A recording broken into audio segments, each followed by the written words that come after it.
दोस्तों ये एक छोटी सी कहानी है। 1 मिनट या 2 मिनट की कहानी, लेकिन ये आपकी ज़िंदगी बदल सकती है। इस कहानी को आप सुनिए, इस वीडियो को पूरा देखें। अगर आप इस कहानी को समझ गए तो आप ये मान लीजिए कि आपकी ज़िंदगी बदल जाएगी।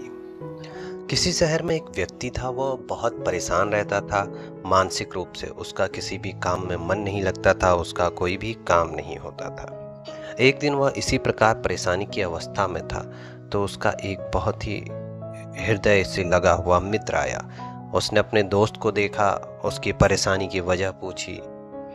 दोस्त ने बताया कि मेरे जीवन में कुछ भी सही नहीं चल रहा है।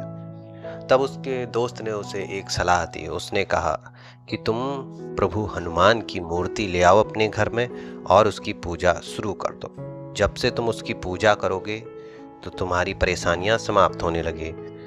दोस्त की बात को मान गया व्यक्ति और अपने घर प्रभु हनुमान मूर्ति ले आया और उसने उसकी पूजा करना शुरू कर दी। बिना रुके, निरंतर, लगातार, हर रोज सुबह शाम वह पूजा करता गया। निरंतर साल दर साल बीतते गए, समय बीतता गया, लेकिन उसको कोई भी लाभ नहीं हुआ। उसकी परेशानियां समाप्त नहीं हुई, वह तब भी परेशान था। इसी तरह वो परेशानी की अवस्था में एक दिन बैठा हुआ था, तो उसका एक और मित्र आया। उसने उससे पूछा, तुम क्यों दुखी हो? तो उसने बताया कि ये मेरी समस्या है, कुछ हो नहीं रहा है, और मेरे दोस्त ने मुझे सलाह दी थी प्रभु हनुमान की मूर्ति लाने के लिए।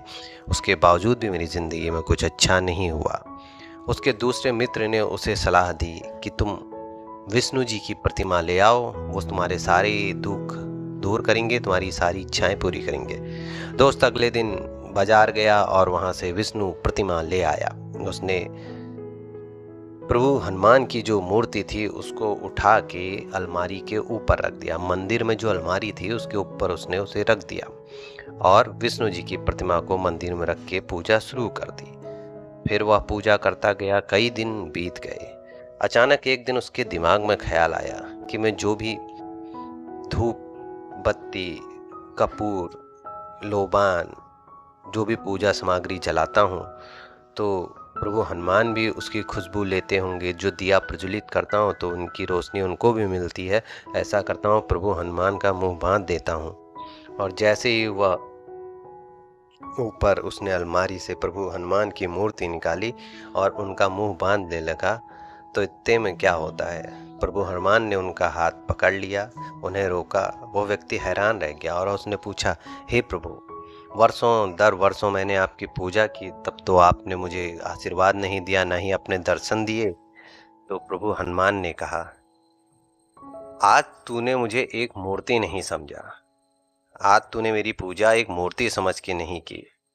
तुम्हें आज एहसास हुआ है कि मैं जीवंत हूँ, मैं तुम्हें देख रहा हूँ, तुम्हें महसूस कर रहा हूँ, तुम्हारे क्रियाकलाप कर रहा हूँ, तो लो, मैं आ गया। तो आप समझ चुके होंगे इस कहानी का क्या भाव है। प्रभु हमसे हमारे भाव चाहते हैं। हम कितनी भी पूजा पाठ, नित्य कर्म, मंत्र जाप, वंदना, स्तुति कर लें, लेकिन अगर हमारे भाव नहीं जुड़े हैं प्रभु से, तो प्रभु ना हमारी समस्या समाप्त करेंगे, ना ही मनोकामना पूर्ण करेंगे, ना ही दर्शन देंगे। वीडियो पूरा देखने के लिए धन्यवाद। चैनल को सब्सक्राइब कर दें। जय श्री राम।